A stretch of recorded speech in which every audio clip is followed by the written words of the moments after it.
applause to Teresa and Jerry for kicking us off, and Brett as well. They were great. They're our new friends, and you guys are our friends tonight as well. I gotta tell you, this is our first version of our free speech and free drinks movement across the country. You gotta let the speech flow, okay? So we're gonna keep this flowing tonight, and it is your generation that's gonna make the difference, right? So the traditional political wisdom, I'll just tell you, I'm an outsider to politics. They would tell us if you come to Iowa, don't bother with events like this because people like this don't go to the caucus. We got to prove them wrong, okay?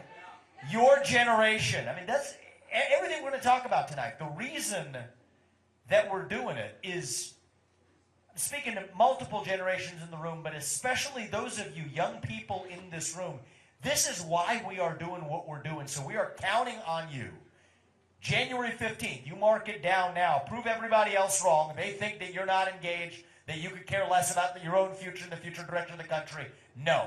We're going to prove them wrong, and that's why we are starting tonight on a college campus tour that's going to continue across Iowa, really embracing free speech at a moment where we could use it.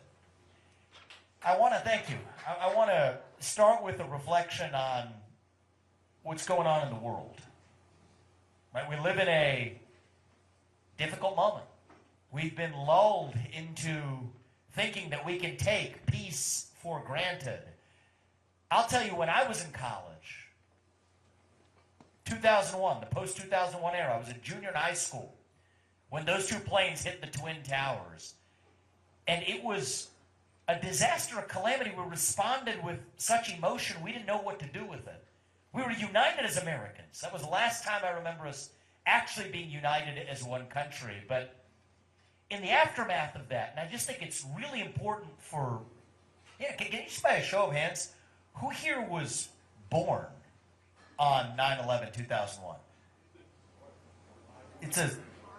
You were. It's a small minority of people in the room.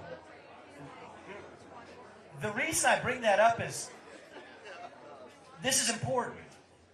We made mistakes in the aftermath of that crisis that we have to remember now if we're to make sure we never make those mistakes again. It is wrong what happened to Israel, just like it was wrong what happened here in the United States of America. What Hamas did to Israel, that was barbaric. It was inhumane. It was medieval. It was a terrorist attack. They call that Israel's 9/11. That's not an exaggeration. For Israel, that was just like what 9/11 was in this country. It was horrific. And yet it is in those moments where we are most emotional that we have to respond with clarity of thought. We fought 25 years of wars in Afghanistan, in Iraq, that actually, especially in Iraq, had nothing to do with 9/11. Spent $6.5 trillion. Thousands upon thousands of American lives sacrificed.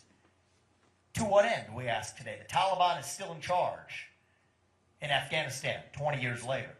We have a hostile anti-American regime in Iraq, vulnerable to Iranian influence 20 years later. And so what true friends do is they remind each other of the lessons that we have learned. And I am worried, from Ukraine to what's happening in the Middle East, we are quietly sleepwalking our way into World War III.